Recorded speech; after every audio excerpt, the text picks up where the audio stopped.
Well, my granddaughter could, but it won't bark. You know, what do you do with a horse like that? You know, horses, zebras, and asses can all be crossbred. They have competition in California. Who can get the weirdest animal? They get Zorses, Zonkies, Zeonies, Zedonks, Zebras, and Shebras. Here's a zebra who forgot to put his PJs on. Here's a herd of zebroids running around. You know, in the last 100 years, the Kentucky Derby's gone from an average winning speed of 127 seconds down to 123 seconds. Now, even in the old days, they had some pretty low times turned in, okay? Question. How much money would you guess has been spent on selective breeding trying to get the fastest horse for the Kentucky Derby? Millions and millions of dollars. They do the same thing right around here, don't they? Spend lots of money for a Tennessee Walker. What's the most expensive Tennessee walking horse that you've ever heard of? $1 million for one horse? $3 million for one horse. That's how much per pound? Man, I was in Italy, we ate horse over there. It's good, too. Tastes like chicken, you know. Now, I don't know if they've got to the absolute limit of horse speed or not. I don't know. But I suspect they're getting kind of close, okay? If you really want to win the Kentucky Derby, why don't you breed wings on your horse and fly around the track in 12 seconds? The whole point is, sure, you get varieties, but they're limited. There's a bunch of different kinds of cows in the world, and they might have had a common ancestor. A cow. This magazine's where you order chickens. All right, boys and girls, should we order, you know, cinnamon queens, red rocks, white rocks, cherry eggers, or brown leghorns? But look what the magazine says. Jungle fowl are the original bird from which all varieties and strains of domesticated chickens are derived. Did you know all the chickens had a common ancestor? Anybody want to guess what it was? Chicken. You got it. There are 8 kinds of bears in the world, and they might have had a common ancestor. A bear.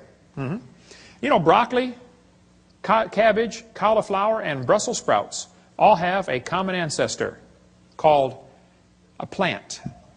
In California, they got huge fields where they graft English walnut trees onto black walnut stumps. They do it because the black walnut stump, the root system is tough and can handle the weather over there. But the black walnut doesn't taste as good, it doesn't sell for as much money, and it's tougher to crack. English walnuts taste better, they sell for more money, and they're easier to crack, but the root system rots. So they cut them off and stick them together. They do it all over there. Well, they can do it because they're both a walnut. The sugar beets were used for years. When sugar got expensive, they wanted to get sugar out of beets. So they tried to do selective breeding to increase the sugar content in sugar beets. They raised it from 6% to 17%.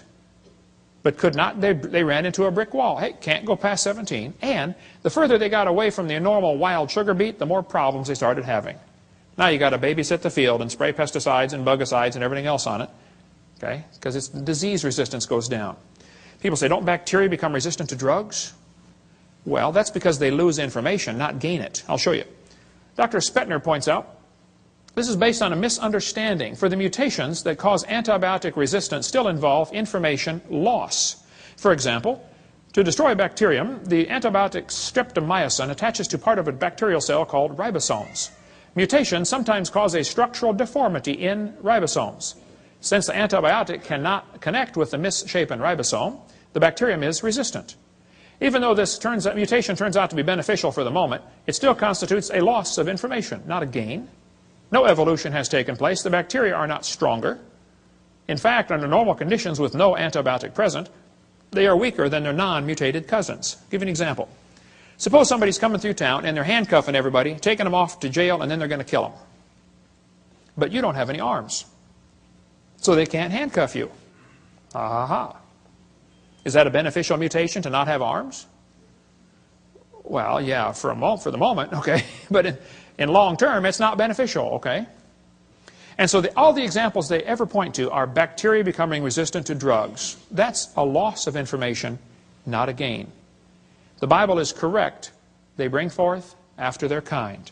James Hutton wrote a book in 1795, and people began to doubt the earth was 6,000 years old.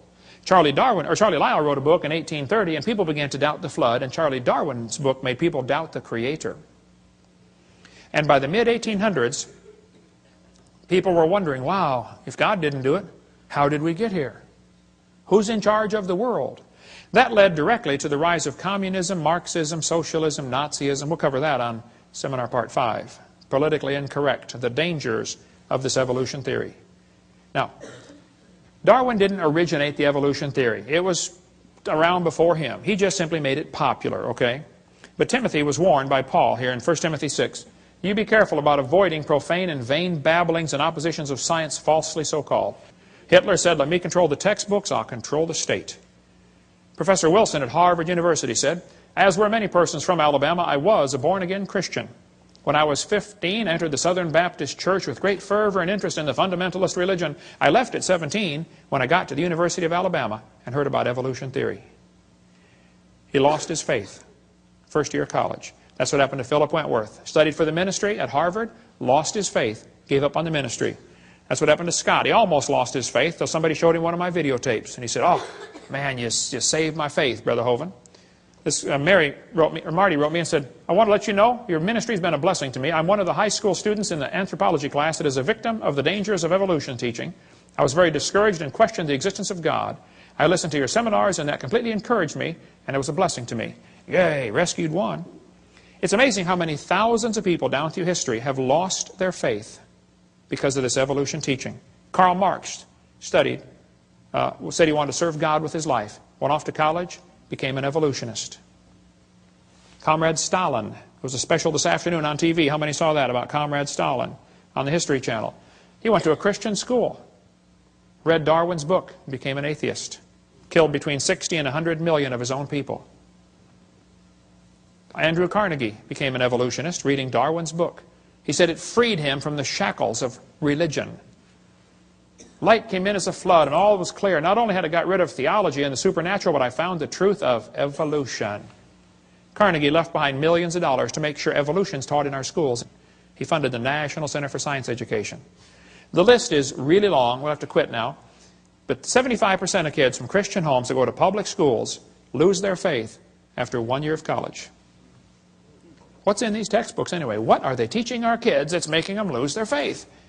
Well, we're going to cover some of the lies in the textbooks, some more lies in the textbooks, in the next session, after the break. Welcome back. This will be our second session of Lies in the Textbooks. Now again, I'm not against science, I'm not against schools, I'm not against teachers, I'm just against lies. Okay? Give you an example. Suppose I had a theory that the moon is made of green cheese. Now that's a dumb theory, I know. But hey, it's okay to have a dumb theory. There are no laws against dumb theories. But then suppose I started teaching my students, hey kids, did you know NASA proved my theory in 1973 when they went there on a secret mission and drilled a hole and found the moon is made of green cheese? Well, now hold on a minute. It's okay to have a dumb theory. It's not okay to lie about my evidence for my theory, okay? It is worse for me to get paid by tax dollars while I lie about my theory. So I don't mind if they want to have a theory that we came from a rock. That doesn't bother me. It does bother me that they want to lie to the students about their evidence, and it really bothers me that I have to pay their salary while they lie to spread their theory. So, here's some of the evidence they use for evolution theory. They say, we have evidence from fossils. I say, guys, you've got to be kidding. No fossil counts as evidence for evolution. None. If you find bones in the dirt, all you know is it died. You don't know it had any kids. No fossil could count as evidence for evolution. None. They say we have evidence from structure, from molecular biology, from development. Well, let's talk about a few of these. Evolution is based on two faulty assumptions. Number one, they say mutations make something new. That's never been observed. Number two, natural selection makes it survive and take over the population. Evolution is actually a religion of death. In order for evolution to work, one animal evolves a little better than the rest. What must happen to the rest of them to make this thing work? They got to die. Or else the new improved gene is swamped back into the gene code. The question is so simple and profound. Did man bring death into the world like the Bible says? Or did death bring man into the world like evolution says? Somebody is wrong. Textbook says there are mutations, and they are the original source of variation in populations. I agree, mutations happen. No question. But mutations do not produce any evolution. Mutations are scrambling up existing genetic code. They're not making anything new. Here's a 5-legged bull. That's a mutant. There's no new information added. He already had the information on how to make a leg.